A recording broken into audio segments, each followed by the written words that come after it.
नए साल में 5 राज्यों में विधानसभा चुनाव प्रस्तावित हैं, लेकिन इस बीच देश भर में कोरोना के नए वेरिएंट का प्रसार तेजी से होता जा रहा है, जिसे देखते हुए 5 राज्यों में विधानसभा चुनावों को टालने को लेकर चर्चाएं भी अब तेज हो गई हैं।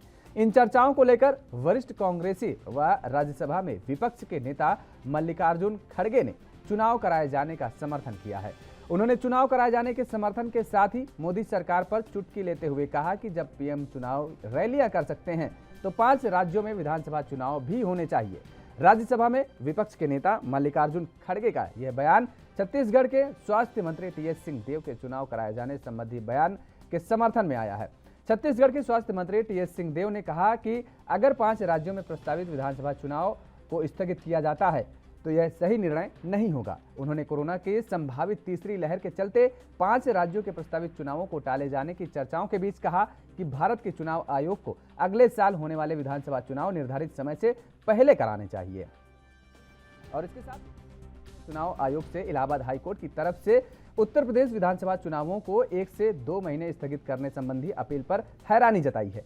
उन्होंने कहा कि कोरोना की संभावित तीसरी लहर पर चिंता बढ़ रही है और ऐसे में चुनाव आयोग को निर्धारित वक्त से पहले चुनाव कराना चाहिए। एक ये इलाहाबाद हाईकोर्ट के एक जज साहब हैं, उनके कुछ बयान आए थे जिसके बाद ये चर्चा हो गई कि चुनाव होने चाहिए कि नहीं। मुझे तो आश्चर्य हुआ कि हाईकोर्ट के जज ने इस प्रकार के राय को व्यक्त किया कि अगर थोड़ी भी हम जानकारी को लेके चलें तो अभी तो ओमिक्रॉन के नाम से जो तीसरी लहर की बात हम कर रहे हैं वो आया ही नहीं है। हमने अगर 2 महीने इलेक्शन को पोस्टपोन किया तो हम तो संभावित जो वेव है उसके बीच में रहेंगे। चुनाव कराने हैं तो पोस्टपोन नहीं होना चाहिए और जल्दी होना चाहिए, ताकि जिसका असर अभी नहीं दिख रहा है, देश में पॉजिटिविटी रेट काफी कम है, हमको चुनाव कराने हैं तो जल्द से जल्द चुनाव कराने चाहिए। रुक के कराने में तो वो चला जाएगा सितंबर अक्टूबर, बारिश आ जाएगी, बारिश के बाद फिर जाके चुनाव होंगे तो वो अर्थ चुनाव का नहीं रहेगा। प्रेसिडेंट्स रूल लागू होगा, समय बीत जाएगा इस विधानसभा के कार्यकाल का। तो अगर कहीं परिवर्तन करना है तो पहले करने की सोचिए, डिले करने में तो फिर ये अक्टूबर तक चुनाव चला जाएगा। जहां तक वैक्सीनेशन है, देश का ही औसत 85-88% है और दूसरी डोज भी 40% से ऊपर हुआ है। राज्य विशेष में क्या स्थिति है ये देखना चाहिए। हाँ, ये अवश्य कि बड़ी रैलियां जो हो रही हैं जिसमें बड़े पैमाने पे लोग आ रहे हैं, इस पे नियंत्रण होना चाहिए, इस पे रोक लगनी चाहिए। हम देखते हैं कि बिना मास्क के लोग सटे सटे भले खुले में हो, लेकिन बड़ी मात्रा में एकदम सटे सटे लोग हैं। कहां से किसको कैसे कोरोना हो सकता है।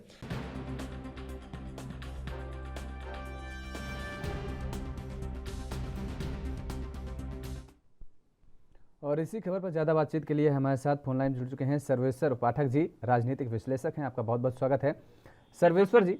जिस तरीके से अभी आपने सुना, टीएस सिंहदेव जो कि छत्तीसगढ़ सरकार में मंत्री हैं और साफ तौर पर यही कह रहे हैं कि जिस तरीके से चुनाव को टालने की बात कही जा रही है, इलाहाबाद हाईकोर्ट ने कहा था कि चुनाव टाले जाएं अगर कोरोना का जिस तरीके से विस्तार हो रहा है उसको मद्देनजर रखते हुए, और लेकिन अब कांग्रेस की तरफ से ये साफ कर दिया गया है कि दरअसल चुनाव टाले नहीं जाएं बल्कि पहले करा दिए जाएं। नहीं, आने वाले समय में चुनाव और आगे भी टल सकते हैं क्योंकि कोरोना की तीसरी लहर आने की जिस तरीके से संभावित जो संभावना जताई जा रही थी, अब वो मामले बढ़ने लगे हैं।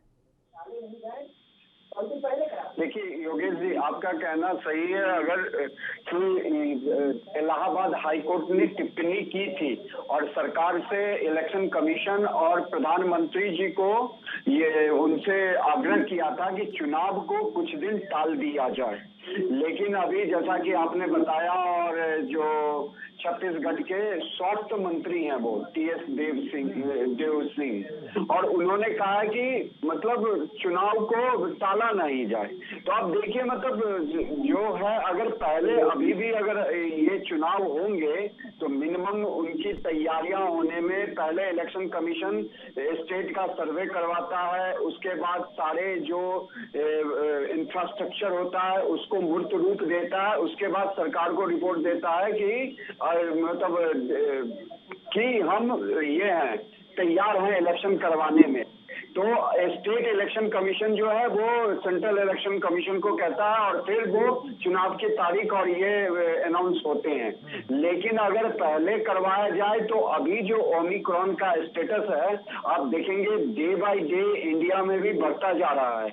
महाराष्ट्र सबसे टॉप पे है तो दिल्ली भी उसके पीछे ही मतलब बढ़ता जा रहा है। तो अभी जो है करवाना यह मेरे ख्याल से बहुत ही मतलब गड़बड़ रहेगा, क्योंकि अगर ये ओमिक्रॉन बढ़ रहा है और हम सरकार इसको शुरुआत में ही इस पे जो सुचारू ढंग से काम करे, लोगों को जैसे कि कहीं कहीं नाइट कर्फ्यू लगा दिया गया, यूपी में भी लग रहे हैं, दिल्ली में भी लगने शुरू हो गए हैं। तो अगर अभी हम सावधानी नहीं बरतेंगे तो यह विकराल रूप को ओमिक्रॉन ले सकता है भारत में। रही बात वैक्सीनेशन की, तो वैक्सीनेशन यूपी में अगर चुनाव है तो यहाँ पे देखिए 15 करोड़ के आसपास लोगों को वैक्सीन लगना है, जिसमें 10 से 11 करोड़ लोगों को वैक्सीन लग चुका है, या तो सेकंड डोज भी लग चुके हैं या सिंगल डोज लग चुके हैं।